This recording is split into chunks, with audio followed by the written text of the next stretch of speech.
Welcome back to the fourth Halal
A'udzubillahiminasyaitanirrajim. Bismillahirrahmanirrahim.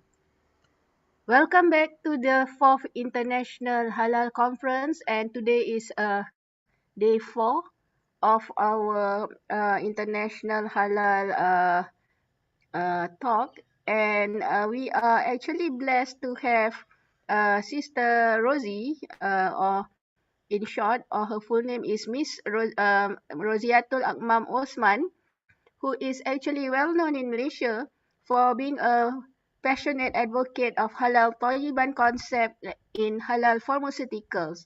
And Miss Rosiatul Akmam Osman is a certified public accountant from Malaysia. She is also certified as a halal executive and internal halal auditor by JAKIM, as well as a qualified Lean Six Sigma Green Belt. Miss Rosie's career starts from her experience and exposure for over 15 years in the halal industry, together with more than 20 years of involvement in the profession of accountancy, which are the core of the professionalism which incorporates the conducts. This virtuous characteristic of her experience facilitate her to accomplish many great things to benefit various entities and persons whom she imparts her expertise in the halal industry. Among her most notable contribution is being the pioneer members of JAKIM's Halal Professional Board. She is also appointed as the subject matter expert by the Department of Standards Malaysia for the working groups to develop the world's first ISO level standards for pharmaceuticals, medical devices, and chemicals. Now, Sister Rosie is the principal partner of Rosie Osman International, the firm she recently established to continue providing her professional expertise, especially for strategic halal leadership, management, marketing, and continuous improvement. Currently active in the halal industry, she also contributes to numerous domestic and international halal-related events as well as publication. Miss Rosie aspires to impact and benefit many more as parts of her ibadah, which is her lifelong passion. Let us welcome Sister Rosiatul Akmam. You are now welcome to begin your presentation. Assalamualaikum warahmatullahi ta'ala wabarakatuh. Alhamdulillah. Allahumma salli ala Sayyidina Muhammad wa ala ali Sayyidina Muhammad. I am so blessed and grateful to be here together with you to share with you what I term as my defining moments to my work, which I regard as my ibadah, as mentioned by Sister Dr. Alina just now. As I shared to you my journey, I hope you can see where this is heading, what I meant by my work is ibadah. I'm no superhero, but I hope that my sharing would be inspirational in one way or another for you to shape the future for the benefit of the Ummah. That's the most important thing. So what I'm sharing with you is my defining journey from the foundation, how my name started, my family, my foundation, my love, my accountancy phase, my halal pharma phase, that's becoming my continuous journey to seek Allah's pleasure. My mother, Alhamdulillah, she heard a name on the radio while she was expecting me, and the name was a bit different from what my name is actually now. And she said because she wants to maintain the letter R, because my elder sister starts with R, she changed the name into Rosiatul Akmal. Made me curious. I asked my former staff, Khairul Anwar, can you please translate what does Rosiatul Akmal means? So this is the translation in Malay, which I Google translate it to become that it is Google translated as a person who's knowledgeable, who loves to try, who is kind and giver, and who is also strong to cling to. And that's how I am making myself as someone to cling, that my family can cling to me in terms of need. This is my late father. This is my husband for more than 26 years. Arzoma is the combination of my late father's name and my mom. And this is the family on my side. This is the family on my husband's side, the Awals, Awal being my father-in-law's name. I'm blessed to be with all of them. Alhamdulillah. So my journey started with the accounting profession. Alhamdulillah, I guess I was inspired by the two recording angels, the two accountants that we have 24/7, 365 days a year, that wrote down everything. So that's what accountancy is, writing down everything. But also from the accounting profession, I learned about audit, which is relevant to halal. I learned about risk, not much that time, but also very relevant to halal. I learned about strategy. I learned about a lot of things, management and all that in the accountancy world. I learned how to deal with clients, because as an auditor in KPMG, I have to deal with clients. So all these are the building blocks towards the halal profession in the next 15 years.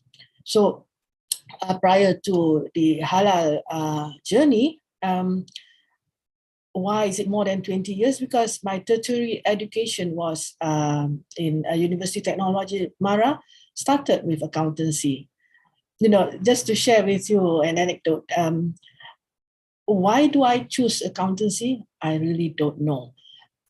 When I was in Form 3, that is in Malaysia, maybe it's what, year 13 or something like that. In other places, it's in the secondary school. There was an exam, but luckily it was a trial. The question was, what do you want to be when you grow up? So, of course, I write accountancy, but so engrossed in drafting the accountancy, why I wanted to choose accountancy, which now, mashallah, until now, I can't remember what I wrote. But what I remember is I was so engrossed when the teacher said 10 more minutes to finish, I just realized I was writing in pencil. So definitely I failed the paper because I couldn't write everything in pen within time. But alhamdulillah, after that, as I go through Form 5, I was given a scholarship to study doctor, if I'm not mistaken, something to do with pharmaceutical. But due to health reason, I had to decline.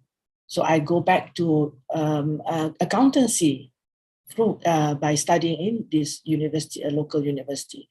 The one that was offered to me was an overseas university, but Allah is greater. He knows what's best for me. So I also then pursued the professional exam, MICPA, to become a professional member also in this university. After being qualified in writing by passing all the written exam, I then worked with KPMG for 2+ years to just gain the experience of being an auditor, like I mentioned earlier, before I was absorbed into the company that was my client, CCM Chemicals. That's where my journey in chemicals started. Then in 2004 or 2005, I have to check back my letter of appointment. I was transferred from CCM Chemicals to the head office, the HQ, Chemical Company of Malaysia Berhad. I like to take credit to the late Mr. Yo Kek Chai, my managing director at CCM Chemicals. He just passed away last Monday, and he was such a great managing director I've ever had. You know, when I fell sick, when I was hospitalized, he's the first one to always come. I don't know how many times I was hospitalized, and he never failed to show up and visit me. So this is my chat, one of my last chats with him, thanking him for agreeing to the transfer to CCM, the HQ. And this is Dr. Hashim Tajuddin, the managing director then, that was instrumental to make me change my vocation from accountancy to marketing first and then spearhead Halal. So getting to know the pharmaceutical industry and its link to Halal was a great learning experience. And thanks to this good friend of mine, Rozia Hanim Abdul Karim. Rozia, you're here. Thank you so much. You have helped me to understand GMP, the pharmaceutical industry, together with Dr. Tajuddin Akasa. From then, even until now, I'm able to see how the pharmaceutical quality system that you value add with the Halal assurance system, you can provide Halal certified pharmaceuticals for the Ummah. During my journey, I also learned a lot, starting from the supply chain. And this was from the professor, the late Professor Dr. Yaakob Chikman.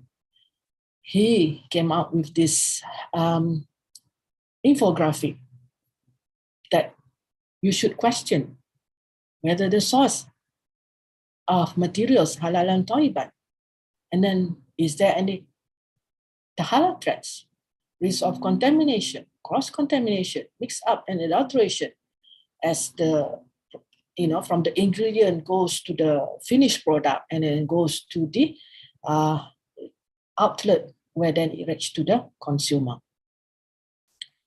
May Allah bless him. Another person that I learned a lot then and now, I'm still keeping in touch with him. Then he was a colleague in CCM, Professor Dr. Azizi Ayub, and we had an issue. The industry had an issue, and he was able to identify how that issue is connected into the halal consideration or halal concern. It was vitamin A, D, E, K, but this is liquid vitamins. How did it then become incorporated into a powder form to then be used in milk powder, not only vitamins powder, but milk powder, vitamins tablet, a lot of other bread that have enhanced in this type of vitamins. How did it, vitamins, how can it become doubtful?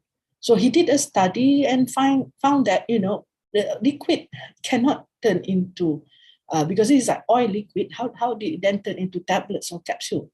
So they have to be a mixing with gelatin, and that's where that potential contamination comes in, because the gelatin may possibly be sourced from non-halal animal.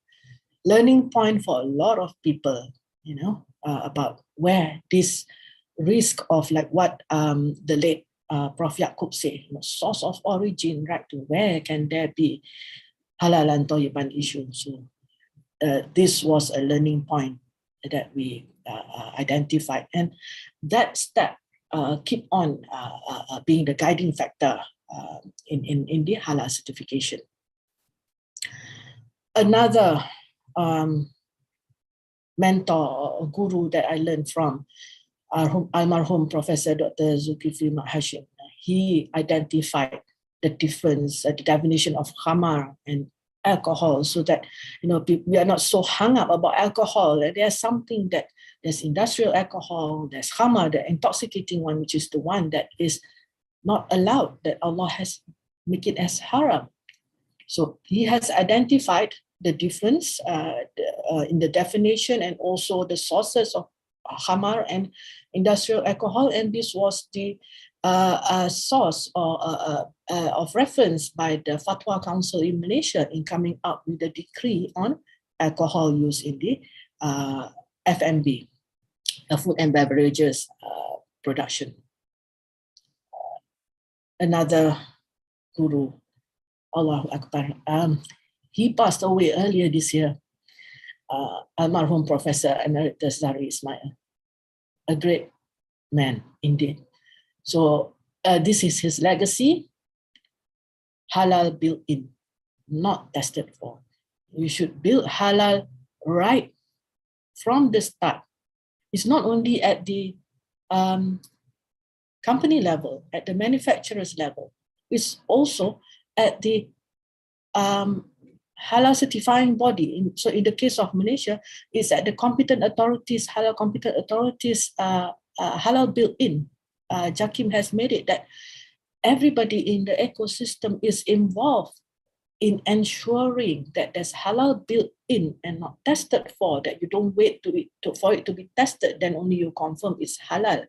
You should build in right from the start. So at the manufacturing side, at the manufacturer side, at the provider, the importer, whoever that wants their products to be halal certificate, it must come from the top. The management must be involved right from the start, right? The R&D must be involved right from the start.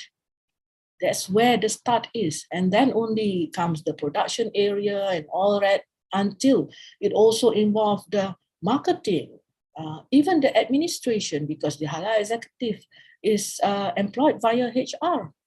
So everybody must understand how important halal is, how important halal certification is to the whole organization, right?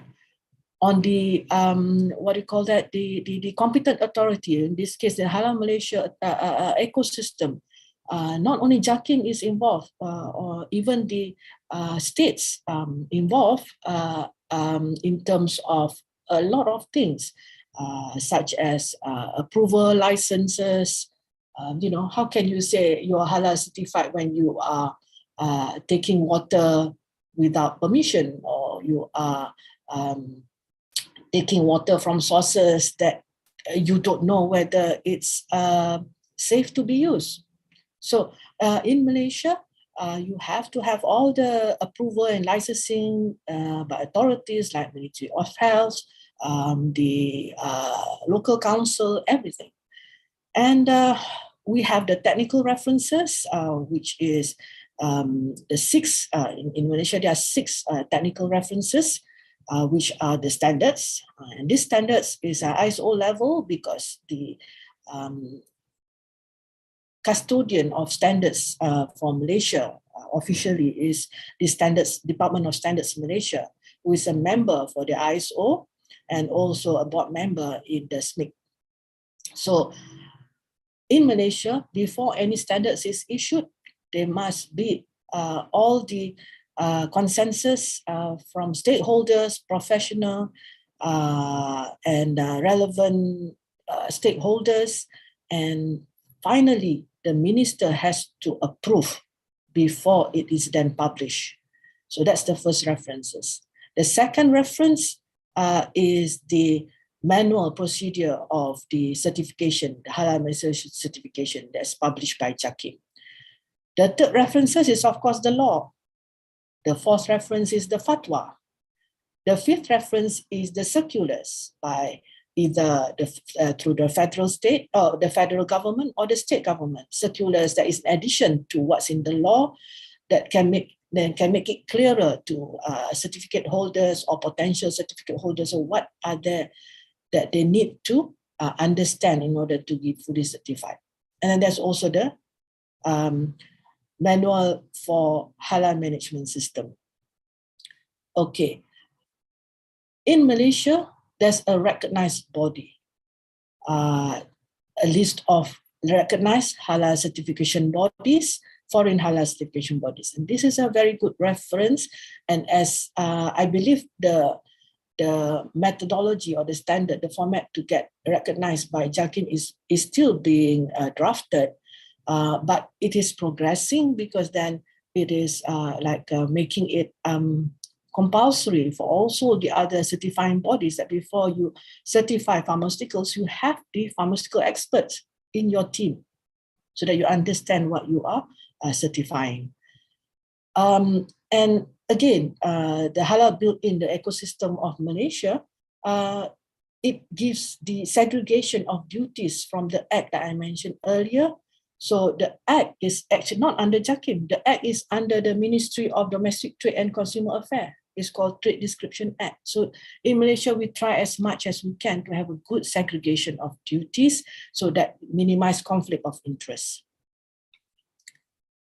The Iron Ladies of MS2424.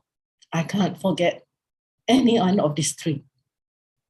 Prof. Dr. Mariam, she was the key in making me pursue even when there was a lot of roadblocks in getting the standards for halal pharmaceuticals to be developed.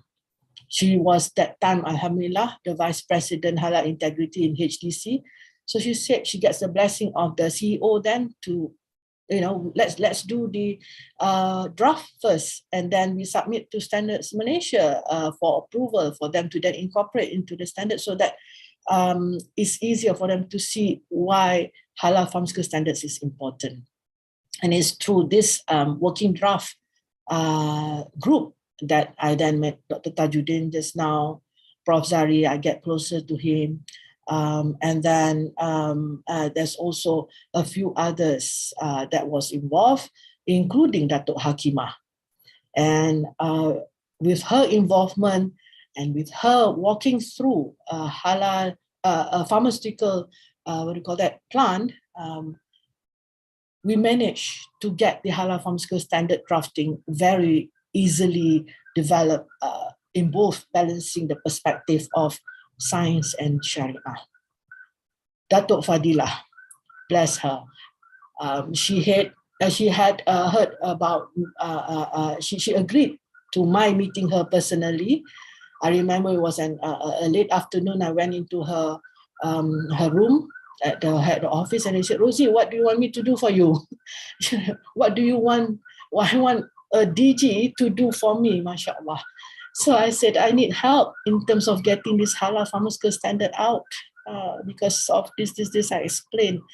And she said, okay, let's do it. Mashallah, alhamdulillah. Thank you to all three of you. Really made my day. That time and even now. These are my circles. Some of my circles. I have a short time to do this because I was involved in something else. But these are the ones that give some impact to where I am now. Why I'm mentioning Ustad Muhammad Amri Abdullah? Because when he learned about what we are doing in Halal Pharma, that time when he was visiting us at the CCN plant together with Datuk Hakimah, then he said, Rosie, you are not doing this as a fardu kifayah. It's a fardu ain. It's a compulsory task for you personally. And that is really something that sticks into my mind till now. And these two brothers, Datuk Halim and Mr. Amrahi, they are two pharmacists, well-known pharmacists in Malaysia, and they helped me to be up to date on the pharmaceutical arena industry also. Miss Anita, she introduced me to when I was like thrown into the marketing with no marketing background. So with her prodding, I got to know marketing better. And now she's still with me, helping me out in understanding risk. Because she's now the head for risk management in Buah Pharma. And this is my team, my building block, hardworking building block when I was in CCM. Zawiyah, Ustaz Yazid, and Wardah. I couldn't end this without mentioning my mentor, my former boss, Mr. Leonard Arif. I got the opportunity to interview him in the Skinny Halal interview. Oh, thanks, Shilda. I don't have your picture, but Shilda, she was the one who's brainchild of the Skinny Halal. She approached me. She emailed to me, and her email went to my junk mail. But I managed to, review my junk mail before it get deleted, and she asked me to help her in, introducing this Skinny Halal talk show. And Alhamdulillah, the first two shows was well accepted, well viewed, and this one is key. And I usually quote this in all my presentation. What my Mr. Leonard Arif said: if you as a manufacturer want me as a patient to take your drugs long term, then respect me as a patient. Respect my belief and take into consideration that halal is going to be a big part of my decision. It has to be mutual respect on both sides. And that's resonate with me all the time as I go on my halal pharma journey. Because halal and Thayyiban is my lifelong passion in pursuit of Allah's pleasure. So before I end, a point to ponder. This ayat, Al-Ma'idah, verse 3. People, when they talk about this, they either go to the first phrase, which is forbidden to you, carrion blood and all that. This, to me, is the rationale for having halal certification process. Because you can't, by yourself, in this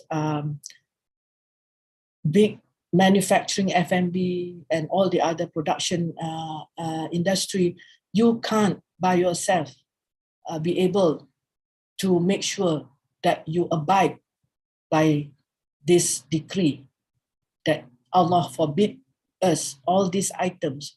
Only halal certification can be the assurance for that. But Allah is the most merciful. This is also another verse that that people look at it on an individual individual basis from the same ayat, but people look at it separately. Whoever is compelled, what is forbidden by dire necessity and not intending to sin, you can take such thing. And that's where halal pharmaceuticals is still in a quandary even after more than 20 years.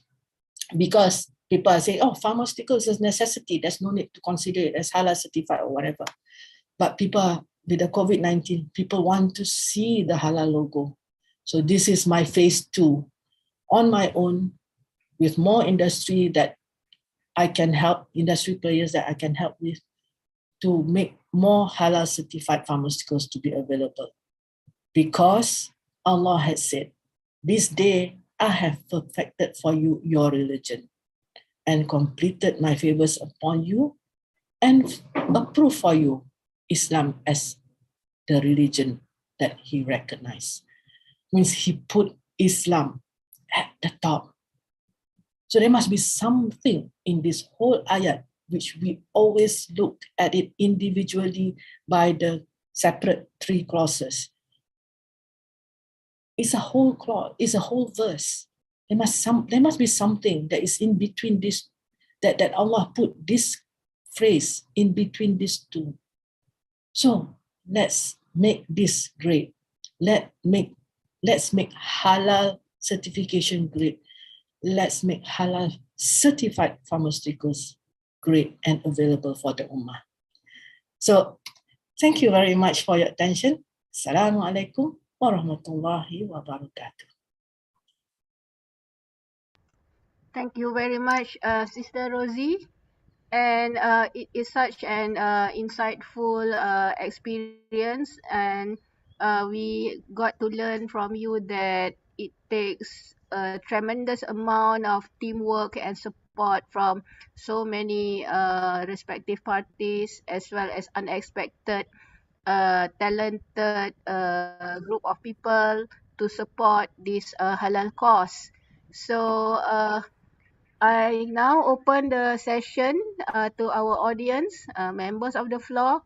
If there are any burning issues, questions that we can actually ask Sister Rosie, I think this is a golden opportunity because we have here many diverse participants group. Yes, I see you, Elvina. Elvina from Indonesia. Hi, Elvina. Uh, are you Yeah, able to there. unmute?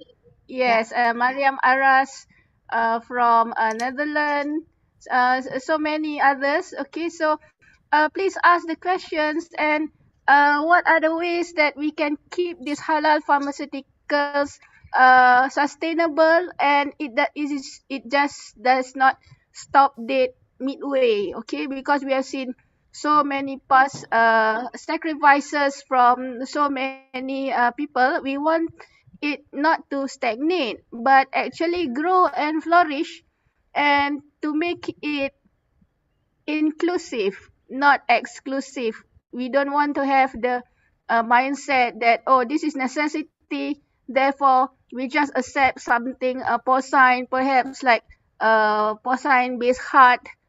Okay, if we can have a halal alternative, so we should be working along that. Okay, so any questions who would like to ask? Can I have Yes, question? yes, Okay. please do, Sister Elvina. Okay, thank you. Assalamualaikum warahmatullahi wabarakatuh. Waalaikumsalam. Nice to meet you all. It's very interesting, your presentation, Sister Rosie. I'm totally agree with you regarding the pharmaceutical. Yeah, because until now I'm already involved with halal since 1993. Yeah, and until now they always said that the pharmaceutical is darurat, this emergency. So always with this, especially in the COVID, also like vaccine. So they talk about this. Actually, I'm a little bit not agree with this, but okay, this is the. But I just want to know, in your country, in Malaysia, how many percent that the pharmacy already halal certified? Thank you. I don't have the actual figures offhand, my apologies, but there are now many. Previously, when I started spearheading it in CCM, we were the only one company with a few hundred products, because the medicines were not allowed to be certified. So it was only the over-the-counter, it was only the vitamins and health supplements when we first started. And then as we developed the standards for halal pharmaceuticals, the MS2424 in 2012, with that standard being developed, JAKIM then came out with the scheme and procedure on how to get halal pharmaceuticals to be certified halal by them. And then in January 2013, we got the cert for the halal over-the-counter OTC. And that is like, medicines like doesn't need prescription, like the paracetamol and all that. So only in 2017, with the same standards, MS2424 that time, and MS2424 version 2012, that we then managed to get our prescription product, prescription medicine, to be certified halal. But unfortunately, due to that necessity, concern, and all that, the Ministry of Health, which is the one that has the authority to approve on what can be shown on the packaging and labels, does not allow for the logo to be put on the packaging of prescriptive medicines.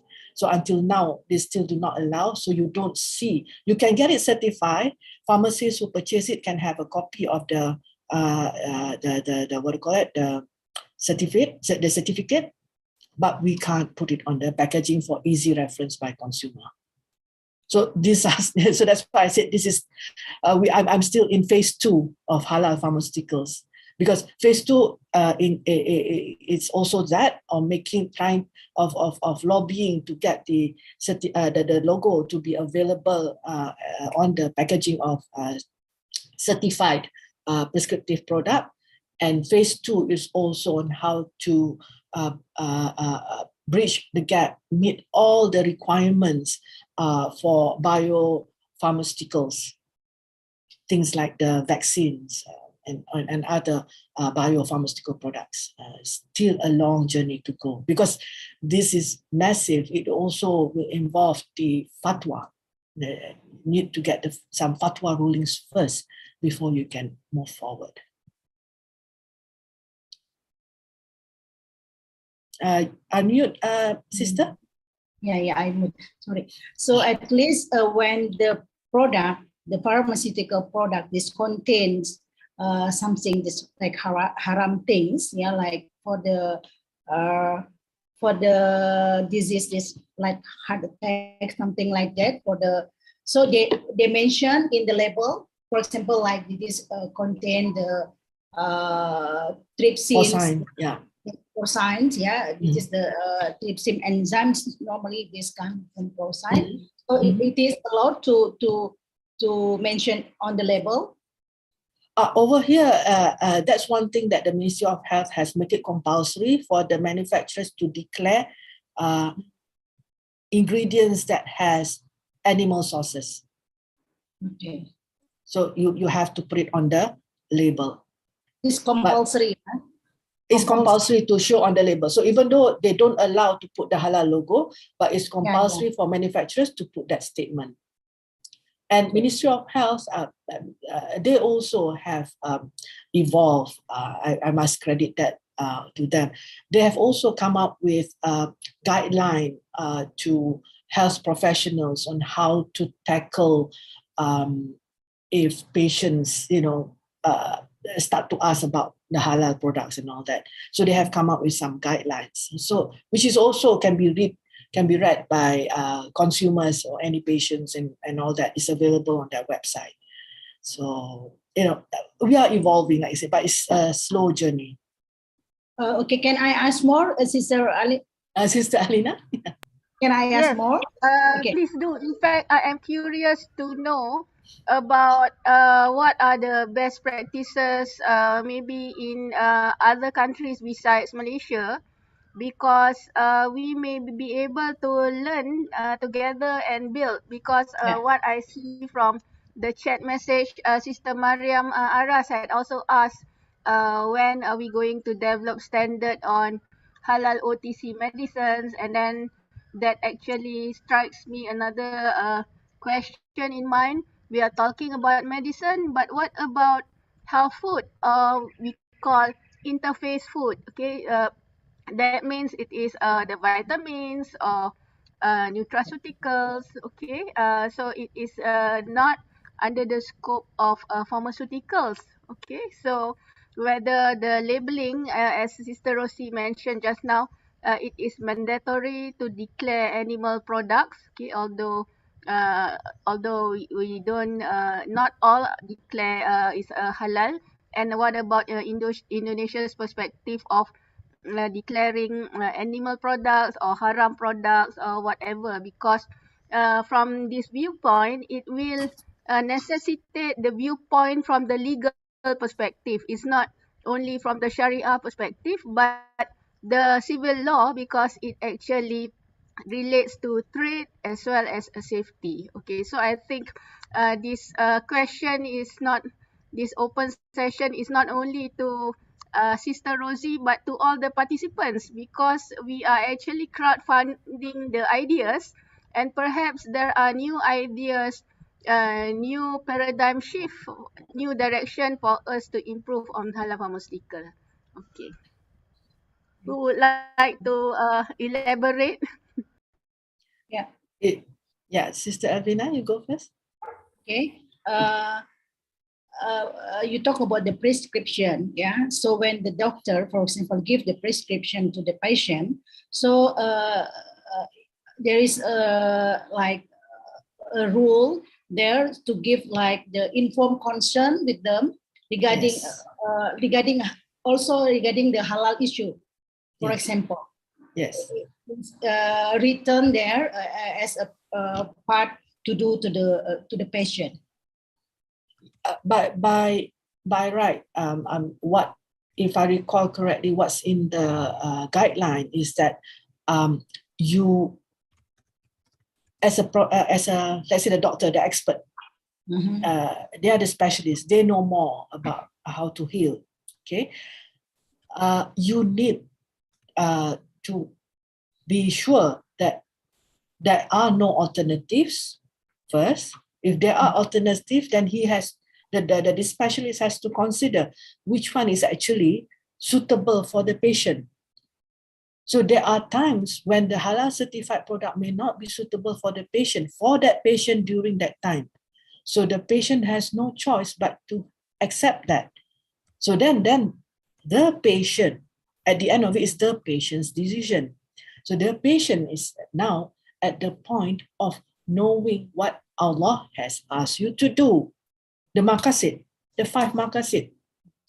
You are supposed to protect your life first. Yeah. If not, if you don't protect your life, how can you protect your agama, your faith, if you're not alive anymore, right? So you have to protect your life first. And therefore, if that is how you can save your life, then you have to take that for that time until you are cured. If there are no alternatives, or the alternative available is not applicable to you, is not good for you, based on the expert. So the expert is not only the Sharia expert, the expert is also the professional health experts. They must weigh all that. Because at the end of it, you decide and go according to the maqasid Sharia. Okay. Life first. Okay. Assalamualaikum. Thank you. Waalaikumsalam. Yeah, Maria. Yes, Sister. I have a question, but also want to add something about what you are telling now. Well, when I work as a dietitian, I discover that the consumer is not aware of the halal aspects, and they question, ask me about information. Where can I buy the vitamins? Which are good, and on the other side, I see that doctors write the recipes of vitamin D, and some are not halal, and some are halal. So there's a big difference. And also the pharmacy, some are very aware, and they even tell me what is halal. And for example, with Corona and you're coughing, they advise a syrup without alcohol. So the possibility, there are possibilities. Yes. Without halal certification, but the ingredients, some are aware of it and some not. And I missed the information also by myself. It was a big research to find out which products I can advise, which not. And still today, because you talked about gelatin, I search for a product without gelatin actually, because also the halal gelatin sometimes I don't trust. I'm not sure if it's Totally halal. the halal value which Yeah. I am searching for. Yeah. But that's the problem for me in the Netherlands. That as dietitian now, I feel more responsible to do something with this, to give maybe a workshop to the doctors or to the pharmacy to tell something about what is halal and why. To do how for example, an idea to do how do you call it? They check Awareness. their own products in the pharmacy and look what alternatives do they have at the moment. Yeah, that's what it is like that. That's why I said that I thought my journey ends with the with the development of the MS2424. No, the journey never ends. And hopefully when I go and join the professors that has now gone, there are people who will then continue this journey, inshallah, because it's still long drawn. In Malaysia, there's still issues to tackle. What more in countries, that are majority Muslim? What more in countries which are minority Muslim, like yours? So at the moment, I'm focusing on my country's issues because of the vaccine. There's the hesitancy and all that. It's really troubling because earlier when people were so hesitant or so against the vaccine, my own mother-in-law was so scared that she will reject vaccine. Here I was so also scared that she will in the reject. Netherlands also a lot of people still are against vaccine, because after the booster, even a lot of people now took the third vaccine and still they got corona. Yeah, but so it's all Allah to me. Yeah, but to me it's all Allah's will. If you say that you are now with booster, you also get it, but are you getting it in a similar what do you call that? The pain is so bad as per if you don't get the vaccine.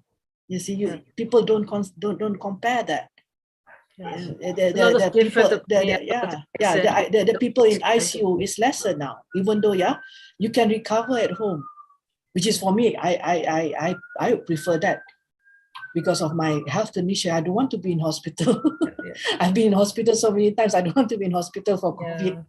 Well, I want to recover at home. In case of corona, it's COVID. It's also the health of people. A lot of people with obesity, they it's not easy to when they are more ill than people without obesity, for example. But also the health, the lifestyle, the food, immune system. There are different things which has influence. What I can suggest is that we continue this relationship, this conversation. Thank you, Brother Muhammad, for continuing to hold this iHalal conference that people can watch live, people can watch the recording and make references at other times. And we can keep in touch through our network because even though as of now I'm concentrating on making Halal Pharma Phase 2 centric at my country because of a number of issues that are still prevalent in my country.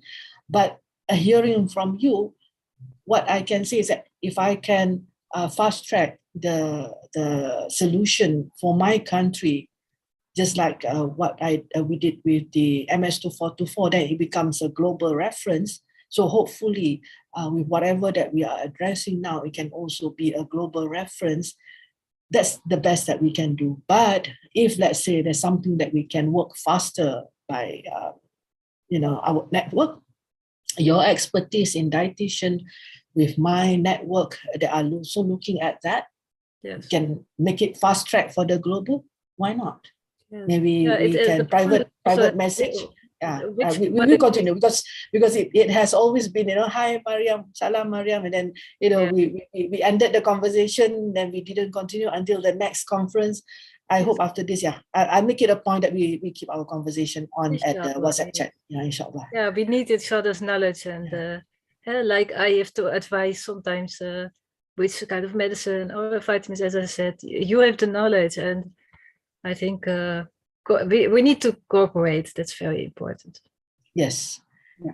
Okay. I think I need to look at I need to look at one question from Dr. Farida. Assalamualaikum, Doctor. What do you think of Jakim under Majlis Diraja as of today? Is there an official news already on that from Jakim or from the Majlis Raja-Raja? From the news. The news official, I read. Yeah, it's only in the news, right? It's not. There's nothing official from the Majlis Raja-Raja nor from Jakim yet, right?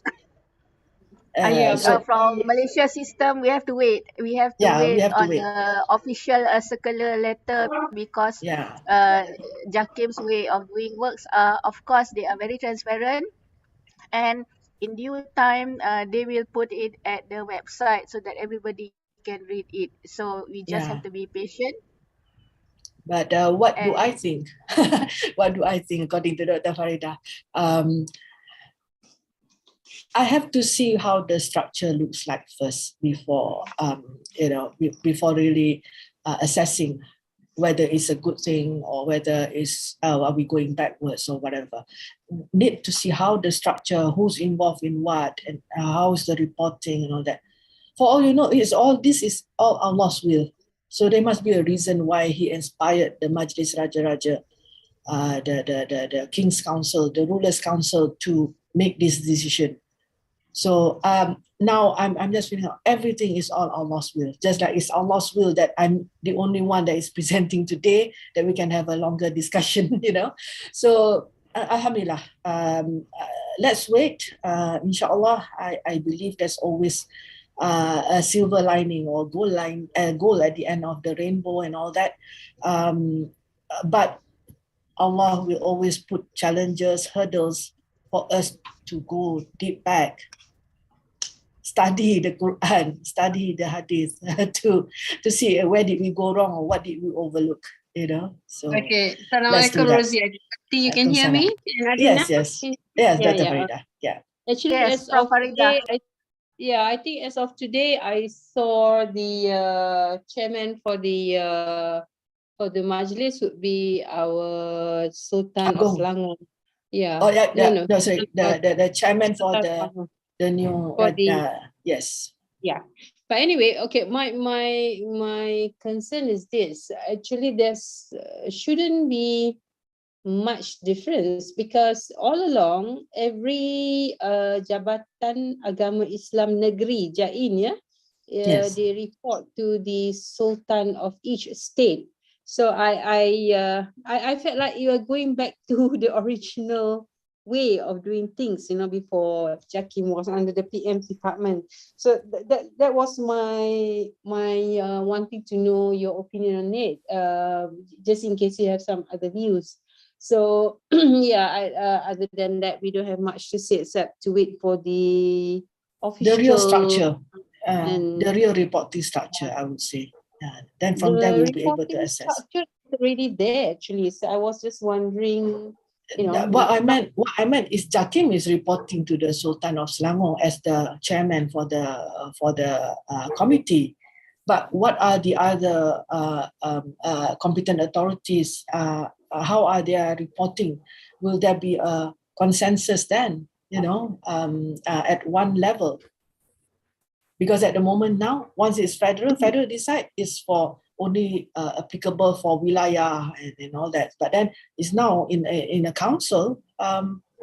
Hopefully there is a change and there's a more standardized approach to things that are common across the states. No, that's my thoughts at the moment now. Yeah, never mind. Because my understanding of the whole thing is slightly different, but it's Yeah. okay. I Yeah. just wonder whether you have any offhand views, but I guess we just wait. Thank you very much for your sharing, and we hope to hear more from you on the pharmaceutical side later on. Thank you. Thank you. Thank you, Dr. Right. Okay. Assalamualaikum. You had you made a very good presentation, Dr. Farida, that day. I like it so much. Thank you. Same to you. Same to you. Thank you. Yes, Sister Mariam. Yes, I just promoted you. I thought that you had a good presentation, and someone reacted, gave wrote something to me just about you, and she said she told about her experience in the pharmacy, and she said I came for the antibiotic, and there was a Muslima working in the pharmacy, and she said to her that the gelatin contains that the antibiotic contains gelatin, but the gelatin is halal in Islam, she said. So she showed the hadith. She said not the fatwa, but the hadith that gelatin was halal to her. So the clients, she didn't want antibiotics with gelatin, but the woman who worked in the pharmacy and Muslima said to her, it is halal. So they had discussion, and well, first she refused, but after long discussions, she said, well, she was mad actually. She said, I know there are alternatives in the pharmacy, and you give me something with gelatin. Why? And she said, I don't want pork gelatin in my antibiotics. So this was her experience, that even Muslima in the Netherlands, heard that pork gelatin is halal, and that's something about halal awareness that we don't have. Yes. I believe what she could have made reference to was a fatwa issued by some of the scholars that is available on the I heard Qardawi in his So what's happening now? What is happening now? It could be, one thing I know about fatwa, or I learned about fatwa. I mean, I'm not a religious person, but as I read or mix around with the Sharia people, what I know is that fatwa will be relooked into as on a case-by-case basis as the world progress, as there are more alternatives, decision can be made to be changed. But I believe, as in scientific evidence, as how whether there is a change in the source as it goes along the process, whether the source is changed, they call it istihala, transformed into something that is acceptable. So these are still arguments between the science and Sharia that is still being revisited, and research are being called to be conducted again to see, how true is it that istihala did happen. So there are many views on this. I guess the thing is that when you are in a minority country, sometimes the decision to purchase is not at the person who you are seeing to prescribe you the medicine, is the boss, and the boss may not be somebody that is accepting the what do you call that? Accepting the or respecting the need for halal. I think that's one thing that perhaps we between you and me and a few other people that are championing this halal, let's change the word to respect. And hopefully that can all go well. If you can respect ethical decision making, vegan and all that, why can't you respect my religious belief? That's right. That's correct. Yeah. Okay. Sister Rosie, I have one question for you. What are your views? Because we talked just now about the patient's right for informed choice in terms of the decision whether to take the medicine or not.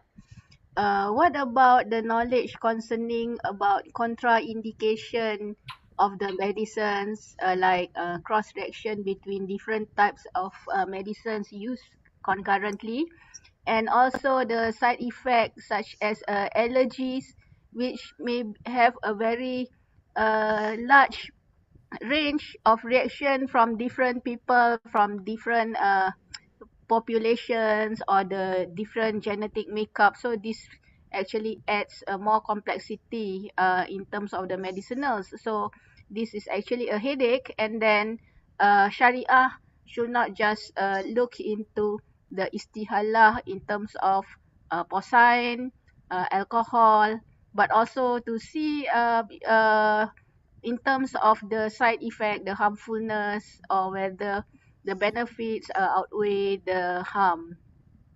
Yeah, you are right. I think that's why we are suggesting, and it's been accepted, that the consideration to do fatwa for food should not be made together for the consideration for fatwa on pharmaceuticals. Because for food, there's so many alternatives available in terms of halal, right? So people can, and food is not a necessity. You can take whatever that you really feel strongly that is halal, whereas pharmaceutical is for saving life, right? So the consideration, like you said, balancing it within saving life, contraindication and all that, yes, it needs to be balanced in all the consideration. And by the fatwa willingness to have the considerations in making fatwa for pharmaceuticals separate from food, that's one step in the right direction, inshallah. And I hope that at the international level, they will look into that method also. Even say for Indonesia, your fatwa ruling needs to separate, not make it as a blanket halal for all kinds of consumable items. It has to go to specific industry. Yeah. Because going back to what Dr. Alina said about all this contraindication, at the end of the contraindication affects the protection of life. So you have to go back to your maqasid. You yourself must understand the principles of maqasid Sharia. Mhm. Yeah. Yes, Dr. Sister Alina. Yeah, at least back to halal issue. At least the pharmacists or the health, like doctors, something, all the people doing in this area, I think the key here, how they give the information. So the informed consent has to be there. This is Yes. very important. Yes. And then let the patient or the family of the patient will choose. I just want to deliver one story. It is regarding our late former president. Baharudin Yusuf Habibi. You know this. He's very Papa Habib. Yeah. Habibi. So his wife actually have this some things problem with the heart attack. Yeah, and then they have to change the clap. I don't know what in English clap. This katup for the jantung. Yeah, with there is another option. You can change with the from pork and then from valve. mechanic. Porcine valve. Yeah, sorry, Whether valve, it's yeah. mechanical or whether it is animal-based Yeah. valve. Yes. Yes, this is derived from pork. Yeah, the valve. And then that time, Pak Habibie choose. However, the valve from animal, this is of course the pork. This is there is no what do you call like contraindication. They rejected, rejected. yeah, they have no rejected, comparing with the mechanical. But that time, Professor Habibi chose the mechanical valve because he said, I don't want let my wife in body of my wife there are animal, yeah, especially this pork. So let this mechanical valve instead of this the part from the animal. So this I mean, at least in this area, the informed consent is very important to let the patient and family of the patient will choose. Yeah. And also, I just want to give this little bit experience also. Maybe this also can have some idea to get the faster track in halal pharmaceutical awareness. Learning from 20 more than 20 years back, when in Indonesia this happened also a pork issue, yeah, with the milk powder, yeah.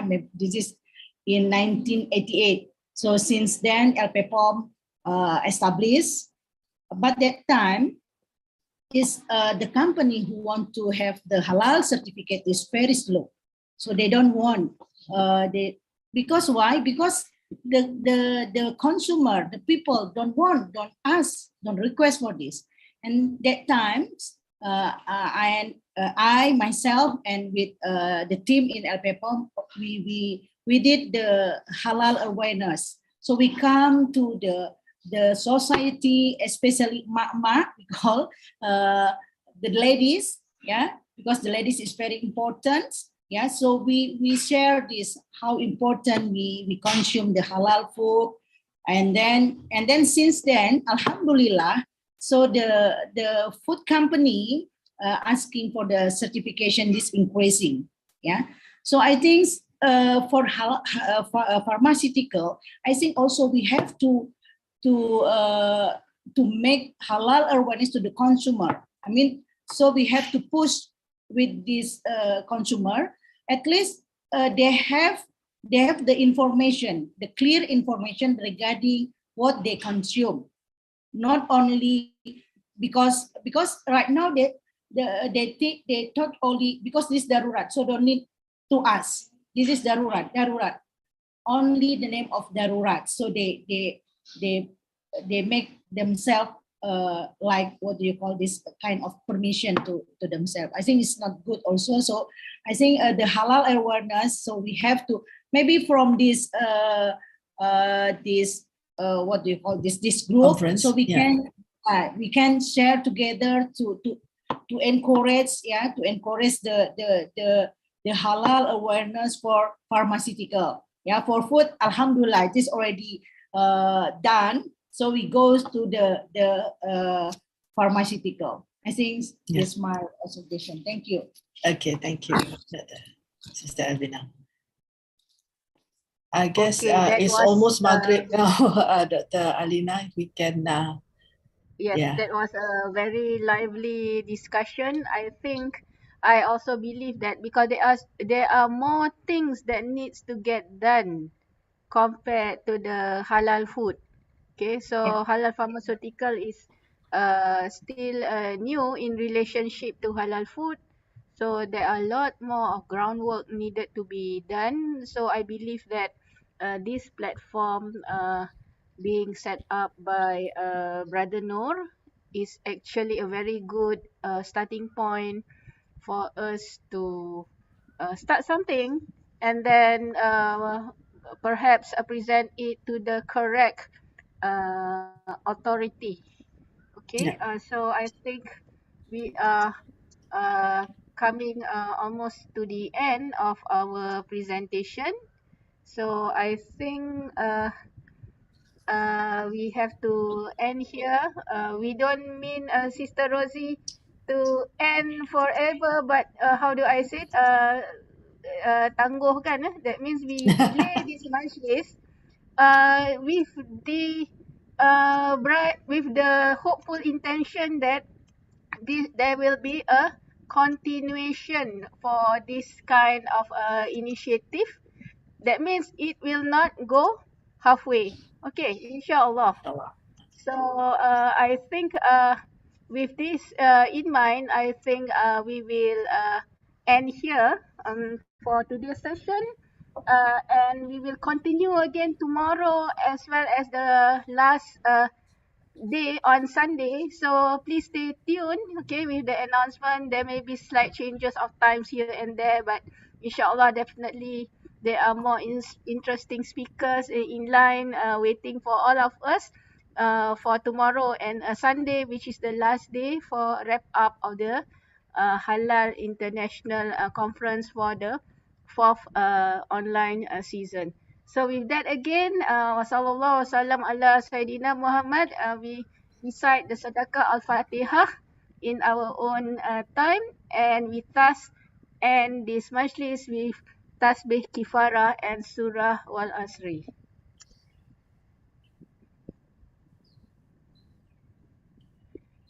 Alright, so make our wish to do good halal activities and projects to get the barakah of Sya'ban. Thank you again. Assalamualaikum warahmatullahi wabarakatuh. And please have a nice weekend, you ladies. Yes. Thank you. Thank you. Thank you all. Thank you. Assalamualaikum. Waalaikumsalam. Waalaikumsalam warahmatullahi wabarakatuh.